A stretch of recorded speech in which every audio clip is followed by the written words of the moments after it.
이런 부분 부정 그렇게 어렵지 않습니다. 이중 부정 그렇게 어렵지 않습니다. 이중 부정은. 두 번째가 이제 좀 어려워요. 그 밑에 써 있죠? 저는 이렇게 적어 볼게요. 자, 주절이 이거 안 적으셔도 돼요. 적혀 있습니다. 부정문일 때 플러스 자. 우리가 여러분 절이라는 걸 배웠죠. 명사절, 형용사절, 부사절. 이 말의 의미는 뭐냐면 어떤 문장의 형태가 하나의 명사처럼 쓰거나 형용사처럼 쓰거나 부사처럼 쓴다는 거죠.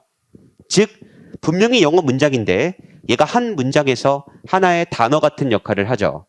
그래서 이 절들은 이 명사절, 형용사절, 부사절이라는 말을요. 어떤 한 문장에 속한다 그래서 어떤 말을 쓰기도 하냐면 이 종속절이라는 말을 쓰기도 해요.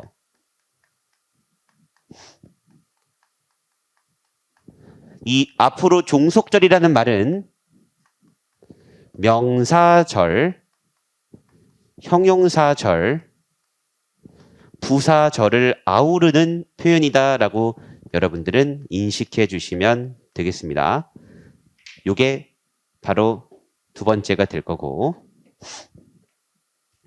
이렇게 말하면 별로 와닿지가 않으실 거예요. 그래서 제가 쉬운 예문으로 설명해 드릴게요. 자, 이런 문장을 한번 적어볼게요. I do not think that I do not love you 라는 문장으로 적어보겠습니다. I do not think that I do not love you. 어려운 문장 아니죠? 여기가 주어, 여기가 타동사. 자, 여기가 목적어로 쓴 명사절이죠. 이게 종속절이라고요. 이렇게 하나의 목적어로 쓴 명사절이 얘가 종속절. I do not 또 love you 목적어 됐죠. 그러면 이거는 알겠는데 해석이 좀 짜증나요. 난 널 사랑하지 않는다고 생각하지 않는다예요. 그죠? 나는 너를 사랑하지 않는다고는 생각하지 않는다. 이런 식의 의미가 돼요.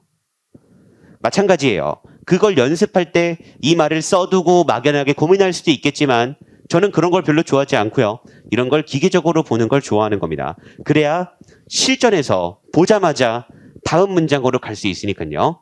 어쨌든 기본적인 의미는 나는 내가 너를 사랑하지 않는다고는 생각하지 않는다라고 읽어주시면 되는 문장이고 이 문장에 대한 아주 깊은 이해도를 위해서 제가 그 상황 설정을 하나 해볼게요. 그냥 재미를 들으세요. 이건 어떤 남자친구와 여자친구가 이렇게 있어요. 그래서 둘이 연인 사이예요. 너무 행복한 연인 사이예요. 둘이 너무 사이가 좋고 그래서 남자가 여자친구한테 아주 잘해줘요.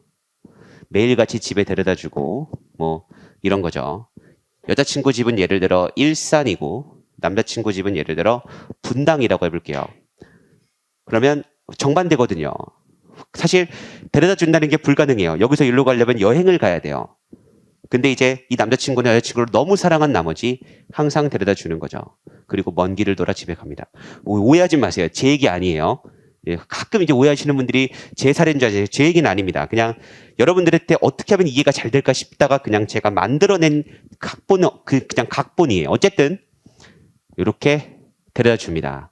여자친구는 남자친구가 좀 미안해요. 그래서 항상 이렇게 말하는 거죠. 야, 나 데려다 주지 말고 집에 가. 그냥 우리 여기서 헤어지자. 근데 남자친구는 또 열정이 불타는 나머지 나는 너가 집에 들어가야 되는 모습을 봐야 안심이 된다라는 말로 여자친구를 항상 데려다 줍니다. 이렇게 한결같이 관계가 이어지던 관계가 예를 들어 3년이 이제 흘렀어요. 3년 정도 지난 커플이 됐습니다. 이제 3년 뒤에 또 다시 지하철역에 섰어요. 여자친구가 이제 오늘따라 또 너무 미안해서 야, 오늘은 진짜 그냥 집에 가. 나 혼자 갈 수 있어. 나 애도 아니고. 자, 근데 이제 3년째 이 말을 했을 때 남자친구 반응은 아니야, 난 그래도 데려다 주는 걸 해야 돼. 라고 했던 남자친구인데 3년이 지난 어느 날 야, 너 오늘 그냥 집에 가. 남자친구가 알았어. 그리고 갔어요. 내가 가라고 했으니까 할 말은 없죠. 내가 가지 말라고 한 것도 아니고. 그래서 약간 이상해요. 기분이 묘하지만 이게 맞는 거다. 이렇게 가는 게 맞는 거지. 너무 남자친구가 힘들었다라는 마음으로 애써 스스로를 위로하면서 여자친구가 집에 갑니다. 근데 이제부터 문제가 생겨요. 어떤 문제가 생기냐면 남자친구가 계산을 하기 시작했어요. 이제까지는 어디서 만나는지에 대해서 별로 계산이 없어요. 그냥 내가 가면 되지라는 마인드였다면 이제부터 약간 중간을 중요시해요. 뭐 이런 거죠. 옛날에는 오늘은 우리 집 앞에서 놀까? 그러면 그래 내가 갈게라고 갔는데 이제 남자친구가 이렇게 나오는 거죠. 야, 우리 둘 중간이 여기니까 여기서 만나자. 약간 이것도 이상해요. 하지만 이것도 받아들였어요. 근데 문제가 뭐냐면 이때부터 안 데려다 주는 게 정착화되기 시작하는 거죠. 그러니까 당연히 안 데려다 주는 거다. 약간 이런 마인드가 서로 간에 잡히기 시작해요. 여자친구는 짜증이 나겠죠. 그리고 이렇게 관계가 지속되던 어느 날, 왜냐하면 여자친구 입장에선 마음의 문제를 삼을 수도 있거든요. 마음이 의심스러울 수도 있어서 한번 남자친구한테 약간 무리한 부탁을 해봐요. 이게 약간 무리한 건 알지만 그래도 마음이 혹시 식은 건가가 궁금해서 남자친구한테 이렇게 말을 해요. 오늘은 나 데려다 줘. 한 번도 이런 말을 한 적이 없었는데 남자친구가 너무 계산을 하니까 이제 여자친구가 한번 무리하게 요구를 하는 거죠. 말도 안 되는 걸 알면서도 오늘은 나 데려다 주고 가 라고 말을 했어요. 근데 남자친구가 짜증을 내요. 야, 거기가 어디라고 내가 가.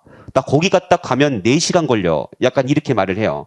그게 틀린 얘기는 아니지만 데려다 주지 말라 그래도 데려다 주죠 내가. 데려다 달라고 말을 했는데 야 무슨 말이 되는 소리를 해라 이렇게 나오면 기분이 나쁘겠죠. 그래서 여자친구가 말을 해요. 오빠 나 사랑해? 라고 물어봤어요. 이제 남자친구 입장이 돼볼게요. 남자친구가 그 질문을 받는 순간 당황한 거예요. 평소 같으면 사랑해라는 말이 바로 나와야 돼요. 근데 멈칫했어요. 순간 딱 들으니까 바로 대답이 안 나가는 거죠. 나도 느끼지 못한 사이에 내 마음이 좀 식은 것 같아요. 나도 모르게. 나는 이게 마음이 식었다고 생각을 한 적이 없었는데 여자친구가 이렇게 말을 해버리는 순간 내 마음이 식었나? 약간 이런 생각이 드는 거죠. 근데 그 자리에서 아니라고 하면 이 관계가 끝나죠. 말도 안 되죠. 그럼 말이 안 되는데 뭔가 말을 해야 돼요. 근데 이상하게 사랑한다는 얘기가 안 나가요. 그럴 때 이제 이렇게 말할 수 있는 거죠.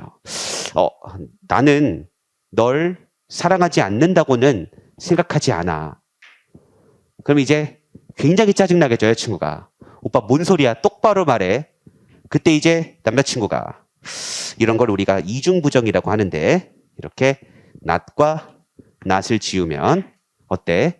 난 널 사랑한다는 뜻이야 라고 하면 이해는 되시죠? 이 관계는 끝났어요. 이 관계는 이미 그 멈칫하는 순간 아마 여자친구는 직감했을 겁니다. 이 남자가 더 이상 마음이 예전 같지 않고 나를 직감했겠지만 여러분들은 요 이중부정을 이해하기 위해서 요렇게 지워주면 됩니다. 그러면 난 널 사랑한다가 되겠죠. 이런 게 다 이중부정이에요. 이런 것들이 전부 다 이중부정인 겁니다.